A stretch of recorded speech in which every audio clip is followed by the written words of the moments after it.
Pozdravljeni! Danes bomo izvedeli, kako lahko z neomejenim virom sončne energije oskrbimo svoj dom z elektriko. Ogledali si bomo stanovanje, ki je z obnovo pridobilo novo podobo in še eno sobo, ter prenovljeno tipično vrstno hišo iz 70. let.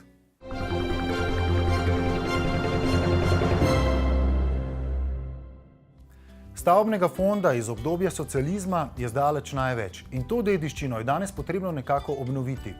V večjih mestih so zaradi omejitve s prostorom gradili vrstne hiše, ki so bile načrtovane po 3-4 tipskih načrtih. Iz današnje perspektive te hiše morda res niso najbolj privlačne, vendar ob ustrezni prenovi lahko ponujajo zelo kvalitetno sodobno bivanje.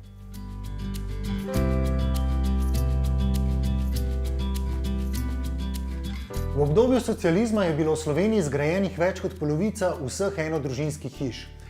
To je več kot 200 000 hiš, ki so danes stare 40 let in več in so potrebne temeljite prenove. Riba arhitekti so zasnovali prenovo tipične vrstne hiše iz 70. let. Gospod Goran, kakšen je vaš odnos do stavbne dediščine iz obdobja socializma? Ja, ta obdobje socializma je pravzaprav omogočil večino stavbnega fonda, ki ga mi danes poznamo. Se pravi, na nek način je to darilo, ki ga imamo. Te hiše, to obdobje, kakršnokoli že bilo, je omogočilo, da smo te hiše postavili. Te hiše pravzaprav imajo določene prednosti, imajo pa tudi določene hibe. In zdaj naša naloga je, da te hibe obrnemo in jih naredimo boljše. Recimo, in zdaj na nek način, to je enih 40 let, odkar so te hiše, je tudi prvi rok njim potekel. In zdaj je to krasna priložnost, da jih obrnemo na bolje. In da nekako vdahnete neko novo uporabno vrednost samih hiš. Tako, ja. Mislim, to so zdaj iz večjih vidikov. Se pravi, energetsko so zelo šibke, potem funkcionalno ne ustrezajo mogoče današnjemu času več, ker življenje se spreminja in na nek način morajo hiše temu odgovarjati. Oblikovno so vsaj za zdaj so tako šibke in tukaj so še en velik potencial. In pri prenovi te hiše, v kateri smo danes, kaj je bilo tisto vaše osnovno vodilo, ki vas je vodilo pri prenovi? Kaj od tega, kar ste našteli? Mislim, vedno je pri prenovi ali pa tudi pri novogradnjah jasno treba je upoštevati želje naročnika, to je pač prvo. Potem potrebno je lotiti se te hiše z nekim določenim spoštovanjem, se pravi, da poskušamo videti tisto, kar je res dobrega in to poudariti, ohraniti, tisto, kar je slabo, pa se treba nujno znebiti. Recimo, prostora je dovolj v teh hišah, včasih tudi preveč, mogoče samo nerazumno razporejen, potem je energijsko, so zelo slabe, to je jasno, je treba eno celovito energetsko prenovo tukaj narediti. Tako kot pri vseh, tudi drugje, pa to se še zdaj dogaja, mogoče jim pa manjka malo humorja, malo svežine ali pa nekega tistega nekaj več. Razgibanosti. Ja, recimo, kakšna taka poteza, ki naredi en tak wow. Kot je na primer tale odprtina tukaj zgoraj. Tako, ja, mislim, predvsem so sobe ali pa prostori premajhni, preveč ločeni. Konkretno tukaj, mislim, da je bilo na tem mestu, kjer sva midva zdaj, 7 vrat. 7 vrat? Ja, ostale sta samo še, mislim, zdaj imamo samo še 2 vrata tu. Če drugega ne, je to skozi denar, malo prišparamo. Bistvo je pa drugje, bistvo je pa, da povežemo vse te prostore, energija steče, prostori tečejo, pogovarjamo se tako, predvsem pa tudi navzven, na eno in na drugo stran. Balkoni, recimo prej, so bili ena izmed teh hiše socializma, se pravi, vsi balkoni so po večini preozki, predolgi pa neuporabni. Tudi že smiselnost balkona v hiši je malo na meji. Če imamo hišo z vrtom, gremo ven, dočim recimo nek blok, stolpnica, nujno rabi tisti balkonček. Tako da balkon je hkrati tudi zelo energetsko potratna stvar, ker ni bil pravilno izveden. V tem primeru bomo pa videli, mislim, da smo jih kar dobro sanirali. Recimo bistvene stvari so tukaj, da je sama hiša je pravzaprav bila dobro usmerjena. Velike odprtine na jug, majhne na sever. In zdaj še bolj poskušali smo te odprtine na jug zastekliti v največji meri, in jih tudi skrbno z detajli izvesti tako, da ni več teh toplotnih mostov. Ne. In te niše, ne, so pravzaprav zdaj ratale ena najlepših stvari v hiši. Ne. Po zimi je to ena sorte hranilnik toplote, sonček noter sije in to zdaj ogreva celo hišo. Ne. Ena druga zgodba, ta energetska, je pa ta odprtina. Ne. Se pravi, če pogledamo zgolj iz energetskega vidika, to je na nek način je to en tak kaminski efekt, kar pomeni, da spodaj odpremo poleti okna. Točno nad odprtino gor so strešna okna, ki gledajo na sever in topel zrak potegne gor in s tem se hiša hladi. Ne. Tako da to je na nek način poleti, po zimi, ne, ko tega ne želimo, je pa gor loputa, ki jo zapremo in s tem preprečimo to uhajanje toplega zraka. Gospa Janja, odkot ta ideja za večvišinski prostor v hiši z lestencem? Spomnim se enega izmed prvih sestankov z našimi naročniki. Z naročnico sva stali na vrtu zunaj in ona je rekla, da je ta hiša tako grozna, da sploh ne bo vanjo stopila. In rekla je, da ta hiša potrebuje nek wow, drugače to ne bo naše domovanje. Tako da mi smo si rekli, vsaka socialistična hiša v bistvu je narejena bila v enem drugem obdobju, prostori so bili majhni, hiša ni delovala, ni bilo nobenega srca doma in mi smo si rekli, da tukaj pač, ker je hiša ozka, jo je treba na nek drug način odpreti, na nek drug način ji dati neko novo dimenzijo in ta luknja je bil v bistvu ta wow, ki si ga je ona zaželela. Zdaj, in s tem posegom smo rešili v bistvu tudi dosti drugih stvari v tej hiši. Potem ta večvišinski prostor, je bila v bistvu njena ideja, pa ta lestenc tak, kot je to? Ne, večvišinski prostor je seveda arhitekturen poseg in je bila naša ideja, ampak zdaj, če smo že pripeljali s temi okni na strehi svetlobo čisto skozi 3 nadstropja do dna, do bivalnih prostorov, dnevnih bivalnih prostorov, se je pa pol pojavila ideja, v bistvu prostor, da samo umestimo tudi neko svetilo. In zdaj v času naše prisotnosti na objektu tega lestenca še ni bilo in smo rekli, pač to se bo s časoma izoblikovalo, kakšna naj ta stvar bo in pol pač čez recimo, ne vem, čez kako leto smo mi družino obiskali in so rekli, imamo presenečenje za vas in so pokazali v bistvu, kaj so oni umestili v ta naš arhitekturen poseg in to je zdaj ta lestenec, ki ima eno zelo zanimivo zgodbo. Vzeli so en hula-hop obroč od njihove male hčerkice, kupili 30 metrov različnih kablov s temi žarencami in naredili en tak blazen igriv poudarek temu prostoru in v bistvu tudi tej hiši. No. Zdi se mi zelo domiselno, kako ste v bistvu ta pod na nek način spremenili v ograjo. Ja, dejansko se pri vertikalnem odpiranju prostorov med več nadstropji vedno pojavi ta pomislek, morda se bo pa zdaj v spalne prostore v nadstropju preveč slišal hrup, mogoče od večernega dogajanja, otroci grejo spat, starši so dol, plus ta energetska stvar. Poleti je že super, da steče skozi ventilacije, ampak po zimi pa bi mogoče preveč toplote uhajali gor. In potem smo si rekli, dajmo pač narediti nek tak sistem, da lahko to luknjo, se pravi to odprtino, po zimi zapremo ali pa zvečer zapremo. In s tem je v bistvu smo dobili nek element poda in najlažje je bilo ta pod pač dvigniti in ga spraviti v ograjo, ker tudi ograjo smo potrebovali za takrat, kadar loputa ni dol. Kaj pa vi svetujete pri prenovi podobnih enodružinskih hiš, kot je ta?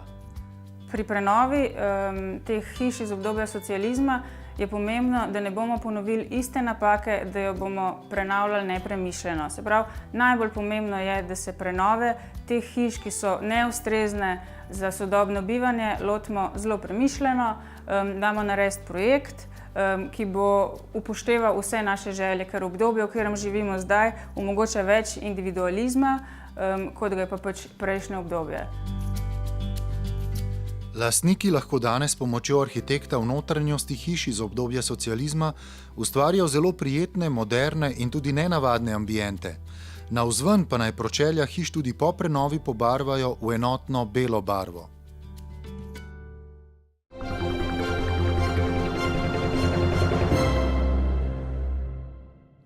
V nadaljevanju oddaje vam pokažemo, kako lahko poskrbite za samooskrbo z elektriko in vas popeljemo v stanovanje, ki je s prenovo pridobilo novo podobo in še eno sobo.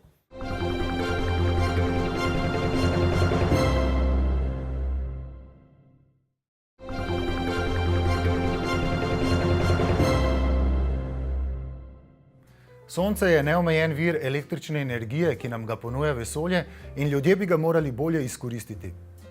V prihodnosti bo imela vsaka hiša svojo sončno elektrarno, ki bo proizvajala električno energijo za potrebe vseh stanovalcev in imela bo tudi polnilnico za električne avtomobile.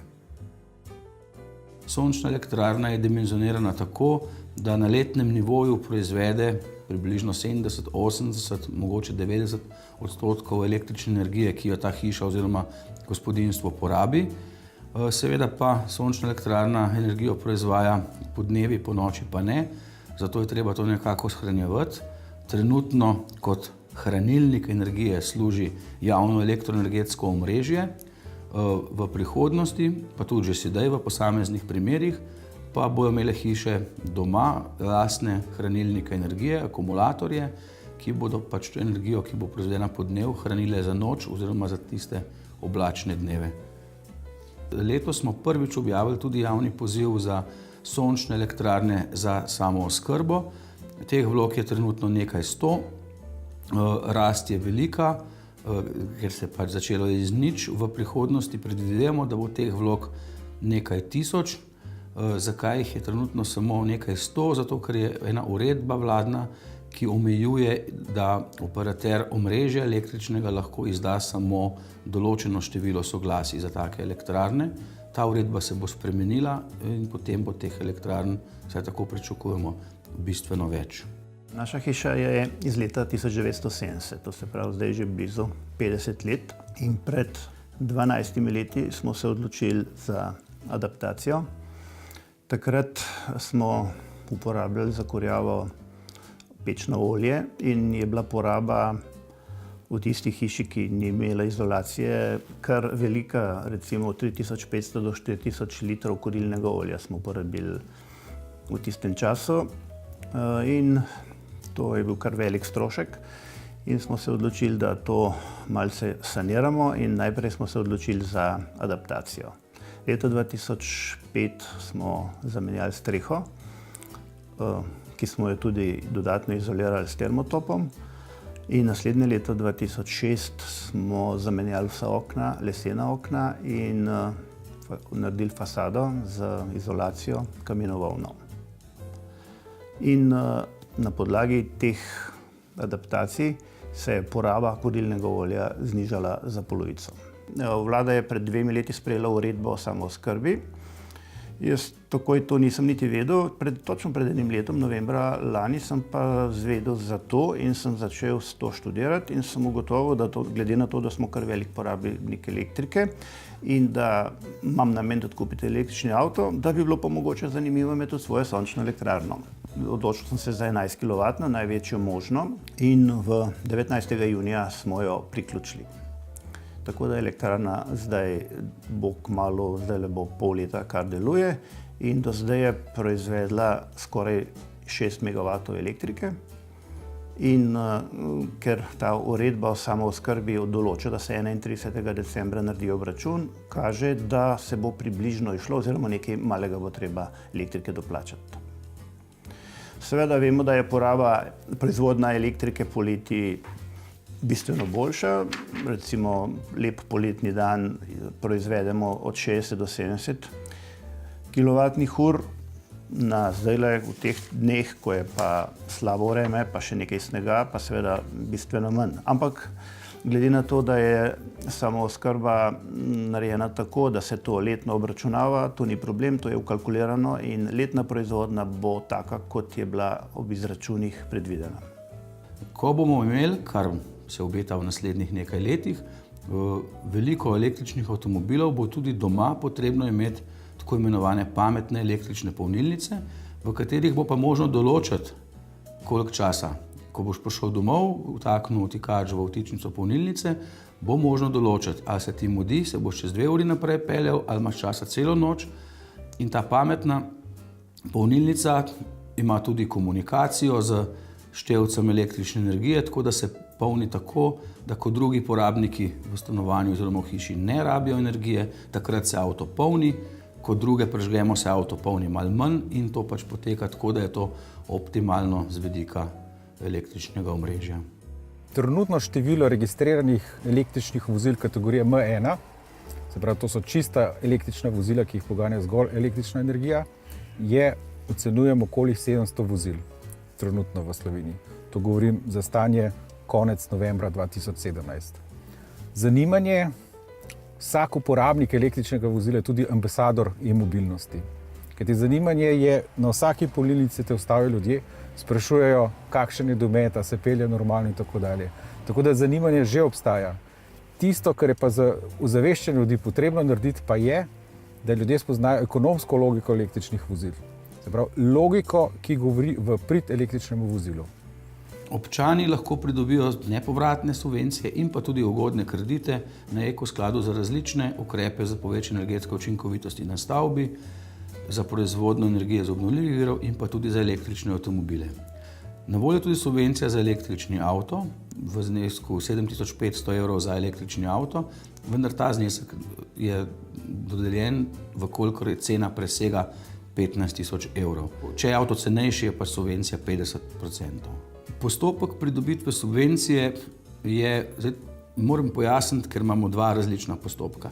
Enostavnejši postopek je pridobitev subvencije za električni avto ali pa za hibridni električni avto. Tam je potrebno že po nakupu vozila, ko je vozilo že plačano, potrebno oddati vlogo z računom, s potrdilom o plačanem računu in znesek se naknadno nakaže lastniku na račun. Pri vseh ostalih ukrepih pa je vlogo potrebno oddati, predno začne se investicija izvajati.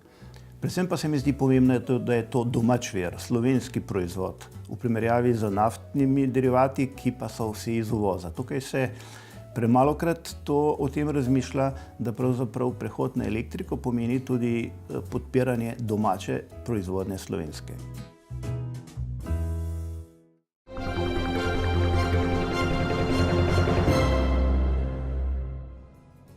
Mlada družina je kupila stanovanje v novejšem bloku v Novem mestu. Arhitektki so zaupali zahtevno nalogo, da dvosobno stanovanje preuredi v trosobno, tako da otrokoma zagotovi vsakemu svojo sobo in seveda še spalnico za starša. Prenovljeno stanovanje se zdaj ponaša še s povsem novo kuhinjo in prostornejšo dnevno sobo.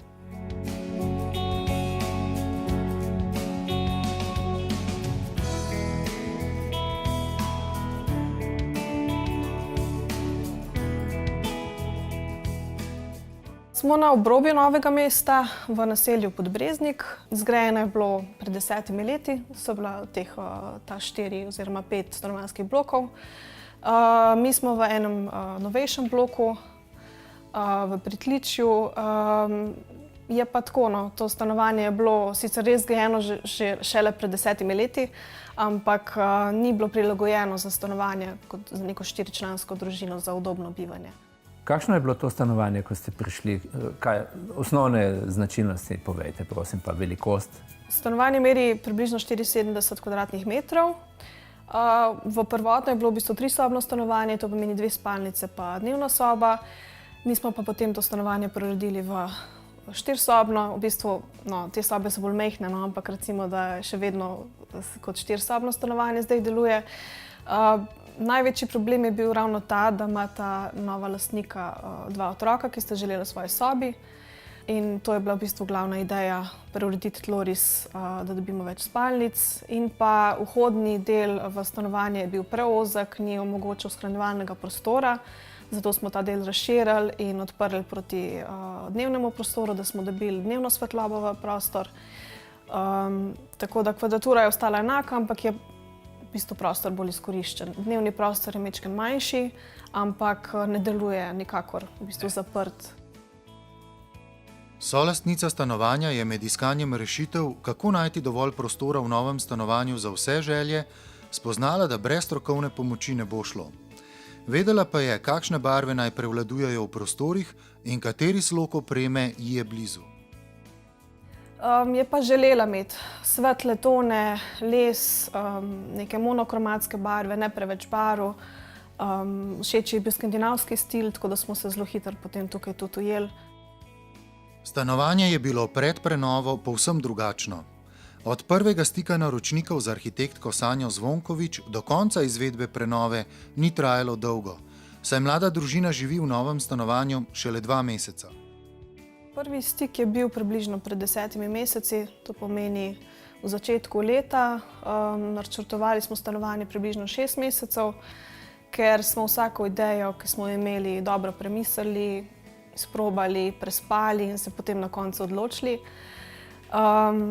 Smo imeli pa srečo, no, da smo pred vselitvijo lahko vse že načrtovali in ko so pač lastniki se vselili, smo začeli takoj s prenovo, vsi načrti so bili pripravljeni in potem je sama prenova trajala 4 mesece. Skoraj nobena stvar na svetu ne gre brez težav. So bile tle kakšne težave ali že prej pri načrtovanju, sploh je bilo kaj takega, čemur se niste mogli ogniti, pa pol mogoče pri izvedbi tudi? Srečo smo imeli, da so bile vse predelne stene nenosilne, tako da to nam je zelo olajšalo zadevo pri premikanju. Prvotna ideja je bila, da bi ohranili parket obstoječ, ampak žal to ni bilo možno, saj pod predelnimi stenami ni bilo parketa.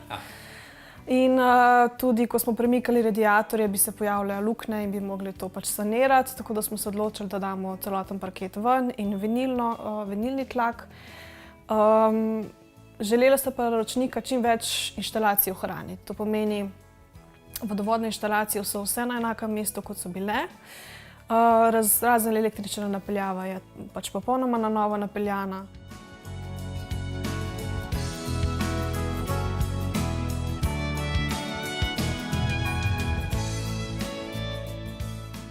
Zelo je bilo treba zoptimizirati prostor, pametno postaviti opremo.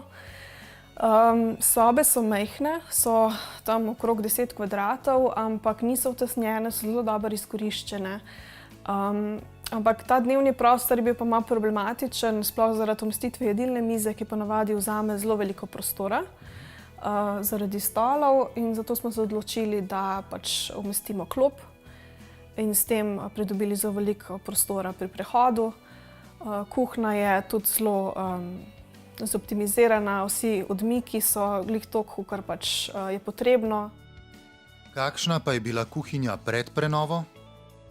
Ne, ni bilo toka, bila je kuhinja v L in en del je bil v bistvu še, en pult je bil še na drugi strani hodnika, ampak je bilo zelo nerodno, ker si mogel iti čez kuhinjo, celotno kuhinjo v dnevno sobo. Ni bilo ravno praktično, ja. Jaz kot laik opazim tudi to, da je precej teh omar, ki so tik pod stropom, na nek način čutim več prostora, več volumna samega prostora. Je bil to namen? Prvotni namen teh omar je bil pridobiti čim več shranjevalnega prostora, ampak hkrati ne zasičiti prostor, da ne bi deloval preveč utesnjeno, zato so v bistvu tudi te vse omare bele in dvignjene na neko višino, da prostor zadiha, da je čim več površine za premikanje po prostoru. Takoj, ko smo vstopili v stanovanje, opazim en tak luškan igriv vzorec iz šesterokotnikov na tleh, ki pa se potem izgubi. Pa sem videl še nekaj šesterokotnikov. Se pojavijo te šestkotniki na enih parih mestih v stanovanju. Ideja je bila, da bi bili ti šestkotniki tudi v kopalnici, ampak bi se skupaj bilo preveč detajlov. Tako da smo se odločili, da samo najtemnejšo barvo iz šestkotnika uporabimo potem na ploščicah v kopalnici. Potem se pojavijo šestkotniki še na ogledalu v predsobi in potem še na raznih dekorativnih elementih. Oba otroka sta dobila svoji sobi, ki sta bili izrisani iz tipske opreme. Končne odločitve pri nakupu je imela njuna mama. V bistvu naročnika sta se odločila, da bi spalnico in otroški sobi kupila v bistvu tipsko opremo zaradi samega stroška in v bistvu, ker ni tako smiselno zdaj otroške sobe delati po meri za tako majhne otroke, ker zelo hitro to prerastajo. Tako da je oprema tipska, smo potem pa z mizarjem skupaj postelje personalizirani, da smo v bistvu naredili take hišice.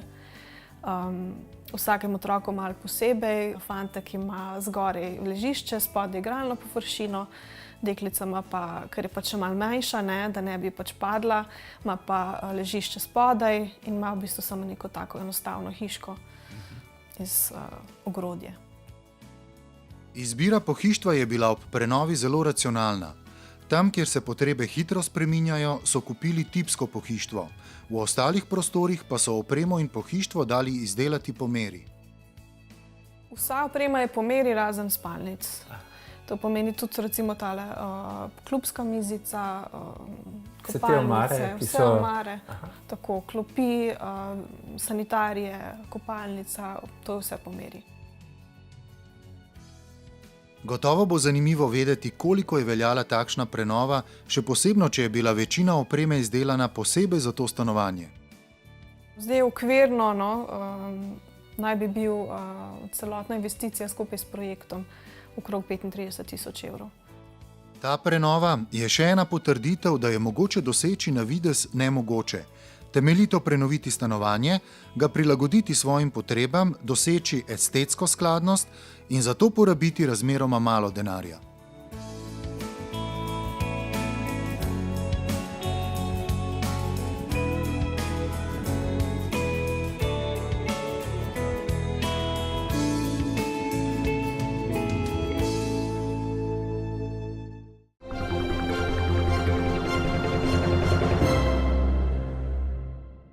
Opremite si svoj dom tako, da vas bo že misel nanj preplavila z veseljem in toplino in da se boste vedno z veseljem vračali vanj. Številne ideje za opremo in obnovo doma najdete na naši spletni strani www.tvambienti.si.